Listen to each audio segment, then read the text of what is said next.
నమస్తే ఫ్రెండ్స్, నేను మీ సుజాతాని. Welcome back to Mowgli's kitchen.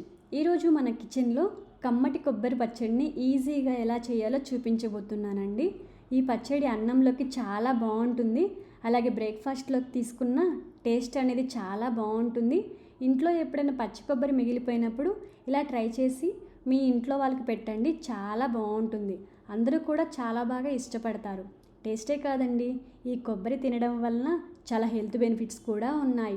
So ఇక లేట్ చేయకుండా ఈ సింపుల్ అండ్ టేస్టీ కొబ్బరి పచ్చడి ఎలా చేయాలో చూసేద్దాం రండి. ఇక్కడ ముందుగా ఒక అరచెక్క కొబ్బరిని తీసుకున్నానండి. చిన్న ముక్కలుగా కట్ చేసుకున్నాను. దీని మీద ఉన్న బ్రౌన్ పార్ట్ నేను తీయలేదండి. మీకు కావాలి అనుకుంటే దీని మీద ఉండే బ్రౌన్ పార్ట్ తీసేయొచ్చు. ఇప్పుడు స్టవ్ ఆన్ చేసుకొని ప్యాన్ పెట్టుకోవాలి. అందులోకి 1 టేబుల్ స్పూన్ ఆయిల్ వేసుకోవాలి. ఆయిల్ వేడెక్కాక 1 టేబుల్ స్పూన్ ధనియాలు, 1 టేబుల్ స్పూన్ జీలకర్ర, అలాగే 5-6 పచ్చిమిర్చి, 2-3 ఎండుమిర్చి వేసుకొని బాగా ఫ్రై చేసుకోవాలి. ఇవి దోరగా ఫ్రై చేసుకున్నాక ఇందులోకి మనం ముందుగానే కట్ చేసి పెట్టుకున్న పచ్చి కొబ్బరి ముక్కలను వేసుకొని బాగా ఫ్రై చేసుకోవాలి. పచ్చి కొబ్బరి అనేది బాగా వేగితేనే పచ్చడి టేస్ట్ అనేది చాలా బాగుంటుందండి.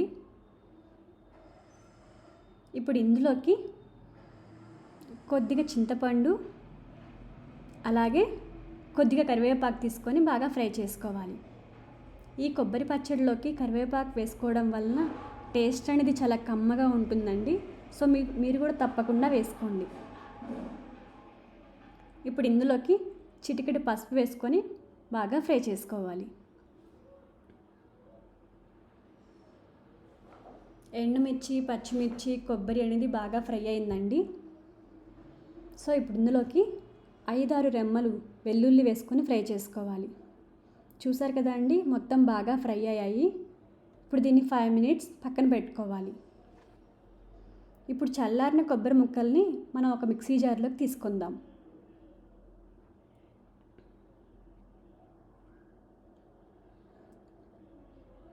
ఇప్పుడు ఇందులోకి 1 టేబుల్ స్పూన్ సాల్ట్ వేసుకొని కోర్స్గా గ్రైండ్ చేసుకోవాలి. ఇక్కడ నేను లైట్గా గోరువెచ్చని నీళ్లు వేసుకొని గ్రైండ్ చేసుకున్నానండి. మీరు కూడా లైట్గా గోరువెచ్చగా ఉన్న నీళ్లు వేసుకోండి, అప్పుడు పచ్చడి టేస్ట్ అనేది మారకుండా ఉంటుంది. ఇప్పుడు దీన్ని వేరొక గిన్నెలోకి తీసుకుందాము. దీన్ని ఇలా అయినా తినొచ్చండి, పోపులో అయినా తినొచ్చు.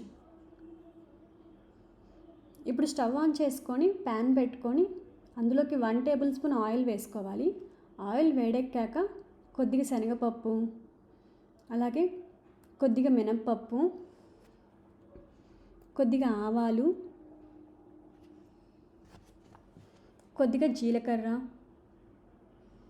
అలాగే 4-5 దంచిన వెల్లుల్లి,